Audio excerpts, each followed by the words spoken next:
It's back. Okay, so North Americans really don't like these negatives in terms of ranking. But we do it. The brain does it. And there's so many good things that come from it. Traditional ethics, almost all ancient traditional ethics have a strong hierarchical component. They are typically built around traditions of honor. So there's the number of traditional ethical systems that are honor codes, you can find them everywhere on the planet. This is very common. They're not typically seen as good systems of ethics, and the reason why is because outside of the clan they typically don't work that well. Now you're into the binary reasoning of them's, not us, and we have to fight with them. Okay? That's a problem, but it's like, because you can rank within and do some very powerful work inside the clan with this kind of stuff. It's just it doesn't give you a way of working with the other clans except to beat up on them and decide who's ranked where. That's good. Almost all religious ethics are deeply invested in hierarchical frameworks of morality, where you rank the virtues. You've got the best virtues and the worst virtues, and then the moderate vices, and then the worst vices, all ranked. So you know exactly how to fit things together. The gods are at the top, or God is at the top. And actually, anyway, there's some really interesting stuff there. We'll get to that, I think, later on. Just looking at the way the gods relate to these kinds of systems.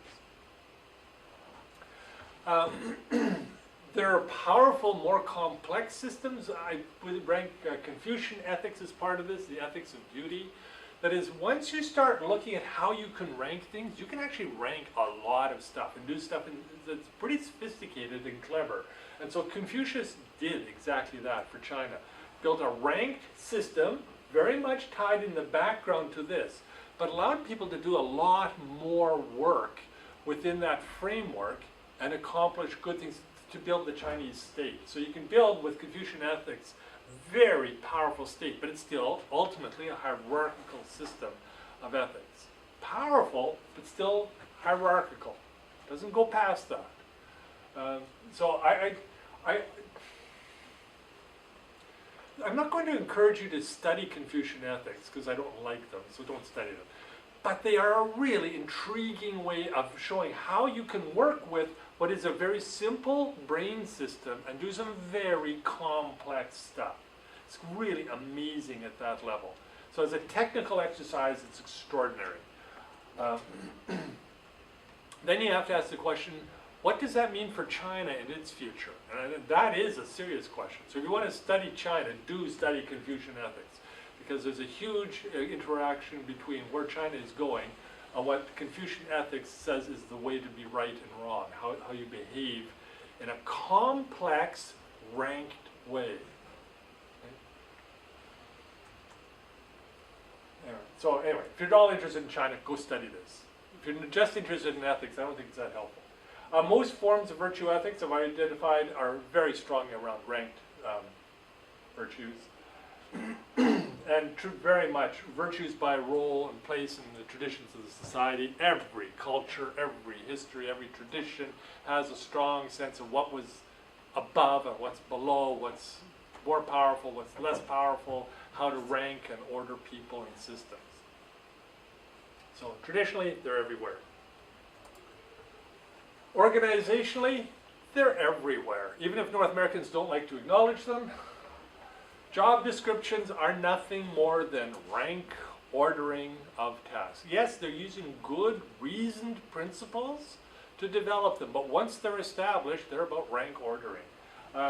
Typically tied to organizational tables, that is, which again is a system of rank ordering. There's some very complex organizational tables that have emerged. So if you're taking, anybody looking at, say, matrix organization, has anybody looked at matrix in organizational development class? I love matrices because they're a problem, because they're trying to get around the issues of rank, and because they're trying to get around the issues of rank, they don't address issues of rank. So in a good matrix organization, you as a worker respond to two managers. You'll respond to your regional manager and your area manager. That is the area, task area. So if you're in marketing, you will have your regional marketing manager for whom you're responsible for your marketing in this region, and then you'll have the senior marketing manager for whom you are responsible in terms of how you do the marketing itself, the general marketing trends and plans and programs. You have to report to two bosses. Then the question is always, how are they ranked in relationship to each other? And in a good matrix, they're not. Unfortunately, that doesn't work well in reality, because if you're reporting to two bosses, you always report more to one than to another. It gets complicated. I've been in a matrix organization. Fascinating. Where if the national manager signed off, the regional manager would let me get away with anything. I could do anything. In fact, I could confront him and say, I don't care what you want. Okay? You may be my line manager, but I don't care. Because the national manager, who you don't have anything to do with, he's completely outside of your line, chain.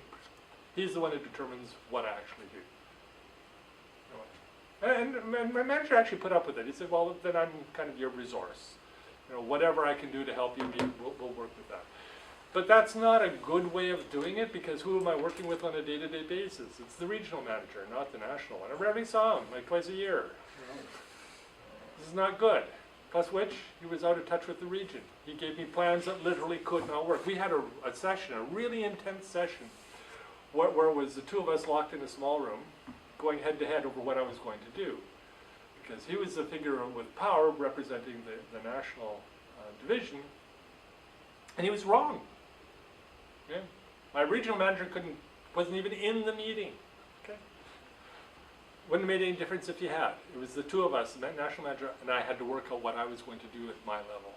So that's not good. That's not healthy, that matrix, because you're moving outside of this nice linear hierarchical, and now it gets confused over who reports to whom and how do you do it. And yet, there are good reasons for that, the matrix system. Procedure manuals, another perfect example of trying to organize what people do in sets of priorities. You do this, then this, then this. Have you tried this, and then that, and this, and then... Again, it's all about ranking tasks, breaking them down. Usually well thought out. A good procedure manual is a very helpful tool. Well thought out, well organized, very rational. But again, it's a way of ranking things with all the strengths and weaknesses that go with that. And then ultimately, you got managerial directives, which are nothing other than a rank exercise. So when your senior manager says, do this, they're representing the hierarchical structure in action. So they can emerge from rational processes. The problem with them is they immediately turn into traditions. So policy and procedure manual, I love them. I love writing them. Actually, that's not true. There's a certain satisfaction of seeing everything organized in a policy and procedure manuals, and I enjoy that. What I don't like is what happens next, is that everybody then goes and says, okay, we now know everything. There it is, we'll just follow.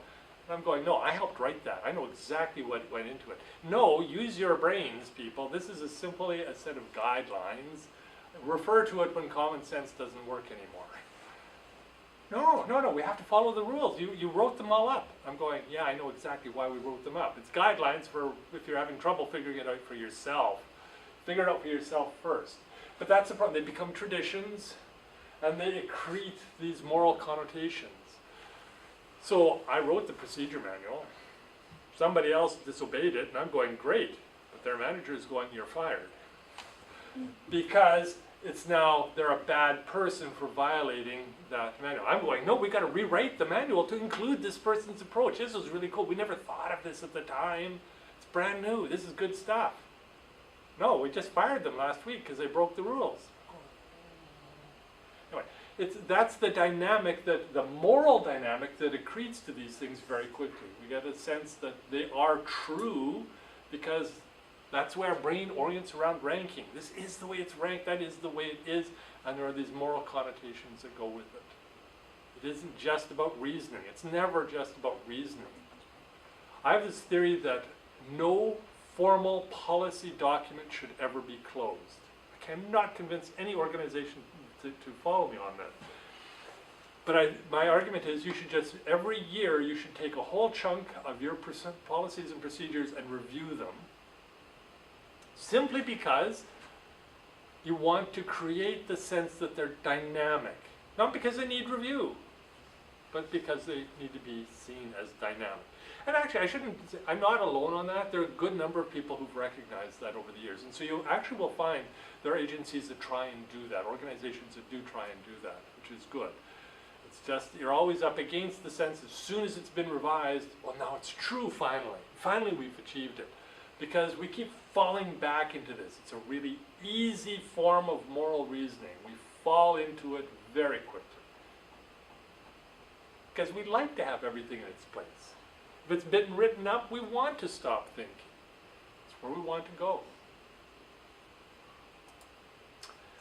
So, that gets us through, and it's almost noon, gets us through two of those primary sets, looking at them in terms of where they come from, the psychology of them, and then the various aspects in terms of finally how we apply them. Because we apply them, they're real. My hope is that you can now go out of this class and see them at work in the world around you. That is, you can identify, you should be able to identify around you hierarchical reasoning. The school is full of it. And also familial reasoning. Not so full of it, but you've got a family. So just talk about how does your family define it? What other groups are like a family in terms of the way they define who's in and who's out? Because as soon as you're there, you know you're dealing with that kind of mindset. A team takes on that, edges of that, parts of it almost instantly. If it's a good team particularly. The better the team, the stronger you get that sense of identity that locks people together. So maybe you don't want a good team. I think a team should have conflict in it. Should not be harmonious. Harmony is bad. Conflict is good. Conflict breaks the rules, keeps us thinking, forces us to think, to look for the evidence, not get caught in these intuitive, moral, emotional patterns that are built into our brain, that our brain wants to fall into, that we can't help at a certain level falling into. We have to force ourselves to drag ourselves back to the level of evidence and reasoning. Okay, thoughts, questions? We've got a couple minutes, but only a couple. You said that harmony is not good and conflict is good? Conflict is good, harmony is bad. So if we don't have harmony, how we can arrange people to do the exact thing that we expected them to do? What we should have are good, reasoned arguments that are persuasive. Okay? But we conflict to get the harmony, you know? Well, we should have conflict that gets us to a place where we agree on the evidence, the ways we've combined the evidence, and the logical outcomes that come from it, which is not harmony. That's temporary agreement, because we're always looking for new evidence. There's new evidence coming. Can you say diversity rather than conflict? No. Conflict. You really want conflict. You don't want people at each other's throats kind of conflict, but you do want people who are emotionally engaged, opposed to each other. That is a clear oppositional stance oriented towards evidence and reasoning. Okay? Not emotional conflict. That doesn't get us anywhere particularly. Reason conflict is going to have an emotional edge, it's going to have emotional components. There's no question about it. But you do not want it to be an emotional conflict. You want it to be a conflict over, that's not true. The evidence is this. We should be combining it that way. That's useful, constructive conflict. When you instead say, you are a them because you decided against us, that's bad conflict. That's not useful. It's purely an emotional, moral form of reasoning. It feels right. It feels good to make that kind of distinction, but it's not helpful. But no conflict is really bad for people. No conflict means you've fallen into a habit, an emotional pattern where people are locked into it. On some level, they're agreeing where they shouldn't be. Conflict is the normal human state because we do not perceive well, we do not perceive things the same way. The strength of human groups is that we have conflict and we work our way through it. That's where innovation comes from. That's where our ability to plan, develop, strategize, engage the world constructively and creatively comes from. It's when we disagree.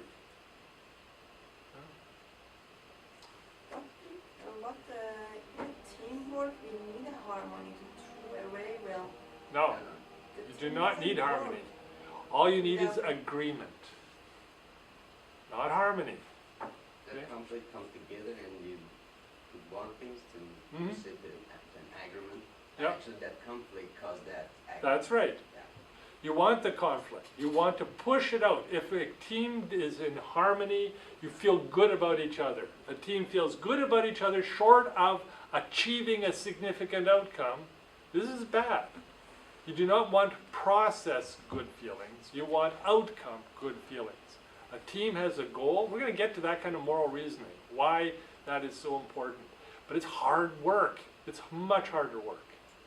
We want to fall into a place of comfort, and the most comfortable places to be are either in that sense of identity where we're all committed to each other and nobody brings a new idea to anything if it disturbs the group, or it's ranked. We already have it all figured out, it's all ordered and it's done. But the problem is that life is chaotic, there's new things happening. Our job as organizations is to be responsive. Responsive means thinking, it means evidence, and that means conflict, because we never read the evidence identically. We can't, for good reasons. Right? We will weight everything differently based on our experiences, our training, our exposure. All those things change it, and that leads to conflict. You do not have conflict, something is wrong. Somebody checked out. Generally, everybody did. No cheering squad. No. But you don't want purely emotional conflict either, which is also easy to get into. You want evidence. You want like the evidence and the reasoning. Okay? What are you working from? How are you putting it together? Is it accurate? How accurate? To what? Are you drawing the appropriate extrapolations? Let's argue about that. That's important stuff. Short-term, long-term, we bring different ways of assessing what's going on around us. We've been trained differently. We have different experiences, different education. That should mean conflict. Reasoned conflict. What I'm hoping this course leaves you with is that ability to see how people are being different and to be able to understand then what types of things are. Is it an emotional conflict? Is it a reasoned conflict? Reasoned conflicts can be deep, powerful, and sometimes not resolvable. The evidence can be legitimately read in two profoundly different ways. It can be assembled in more than two ways. Usually it can be assembled in lots of different ways.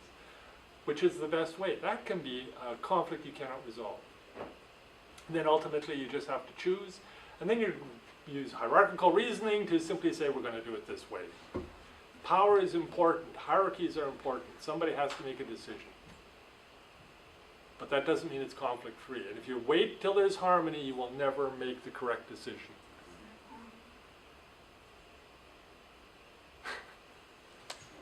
You want to be promoted? Just make a decision, and who cares about what people feel? And there's a good reason for that.